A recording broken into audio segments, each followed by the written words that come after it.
अबे ये कौन था? मेरे ईद के नए कपड़े खराब किया।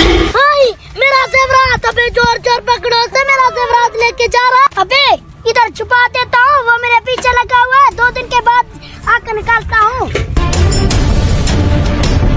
अबे ये हरामखोर क्या छुपा रहा है, अभी जाकर देखता हूँ। अबे यार आपने किसी बंदे को यहाँ देखा है? अभी मैंने यहाँ कुछ बंदा नहीं देखा है, उसने क्या किया? यार उसने मेरे 5 लाख के जेवरात और सोने चोरी किए। अगर मैंने इस हरामखोर को बताया तो ये मुझसे भी छीन लेगा। चलो इसे नहीं बताऊंगा, खुद ले जाऊंगा। जल्दी बताओ। अबे मैंने यहाँ कोई बंदा नहीं देखा है। फिर मुझे इतना देर क्यों दिया है? मैं जाकर ढूंढता हूँ। जाओ हरामखोर। अरे मैंने इसे बताया नहीं, चलो मुझे क्या, मैं खुद से लेके जाऊंगा। Oh no no no no! शुक्र है यार मुझे किसी ने देखा नहीं। अब ये सोना हमारे मोहल्ले में सेठ साहब बैठा हुआ, उसे जाकर बेचता हूँ। अबे यार पहले चेक करता हूँ।